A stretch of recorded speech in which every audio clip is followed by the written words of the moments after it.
Assalamualaikum warahmatullahi wabarakatuh. Bismillahirrahmanirrahim. Wassalatu wassalamu ala rasulillah wa ala alihi wa sahbihi wa mawalah. Amma ba'd. Kembali kita di acara Ocehan Ketua. Kali ini kita akan coba mengucapkan selamat kepada Kiai Gus Nur yang sudah dibebaskan. Alhamdulillah mendapatkan amnesti. Kalau kemarin persoalannya besar dalam pandangan beliau adalah itu semua adalah kriminalisasi politik. Alhamdulillah, yang penting sekarang sudah bebas. Pesan saya kepada Gus Nur adalah ketika berdakwah jadilah benar-benar pendakwah dan menguasai materi-materi dakwah. Jangan sesuatu yang tidak tahu kita sampaikan hahaha lagi. Seperti yang pernah terjadi di Medan dulu, ketika Gus Nur berada di publik kemudian menyampaikan ceramah, karena semua orang datang ke sana itu mau mendengar Gus Nur, karena dengan segala informasi yang pernah didapati oleh para jamaah, ini Gus Nur ini luar biasa, ini latar belakangnya karena pernah ditanam dulu, kemudian udah ditanam hidup lagi di dalam kubur, dia bisa bicara di kubur deh. Kemudian jadi penceramah. Wah, ini dibanyai orang ingin senang dengar ceramahnya. Kemudian di masa itu juga ada masa pertarungan politik juga, ya kan. Emang Gus Nur memang tak suka betul kepada Joko Widodo, ya kan. Akibat ketidaksukaan kepada Joko Widodo ini, kemudian dapat tawaran kepada daerah-daerah ceramah keliling dakwah, tetapi di dalam dakwahnya nggak pas yang didakwahkan itu Gus Nur. Jadi karena tidak pas, maka orang komplain. Salah satu yang berdiri itu adalah Muzani, atau di dalam Instagramnya biasa dikenal Malim Mudo. Anggota saya.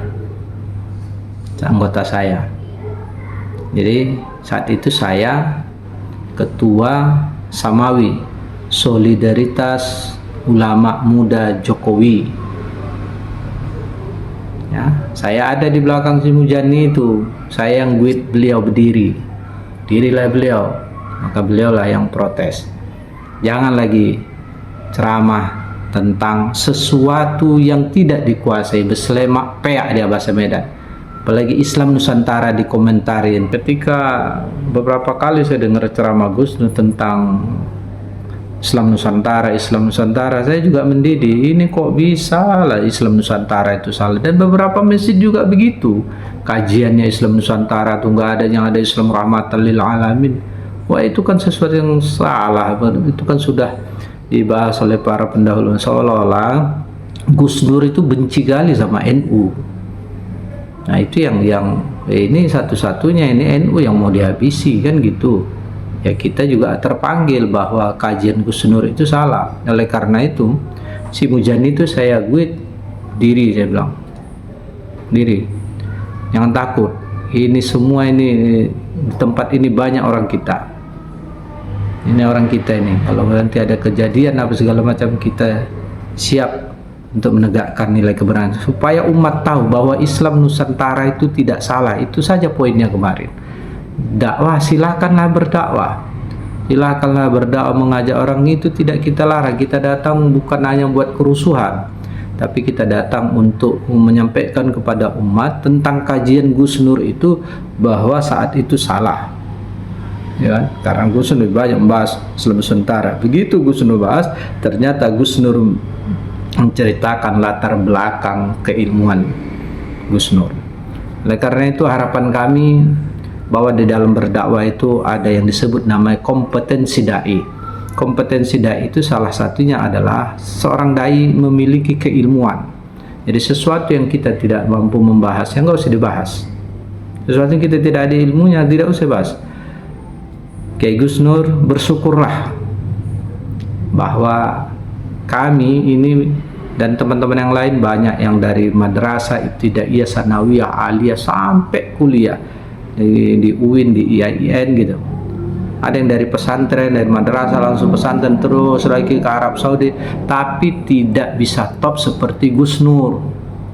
Tidak terkenal se-Indonesia, tapi Gus Nur bisa terkenal, dan itu adalah peluang, dan itu adalah potensi, dan itu adalah karunia dari Allah. Mudah-mudahan Gus Nur bisa muhasabah diri, saya pun bisa introspeksi diri ke depan, bisa menjadi manusia yang lebih baik dan bisa membangun bangsa ini, dan dibutuhkan negara ini dalam hal konstruksi pemikiran dan perbuatan akhlak kita. Demikian, terima kasih. Assalamualaikum warahmatullahi wabarakatuh.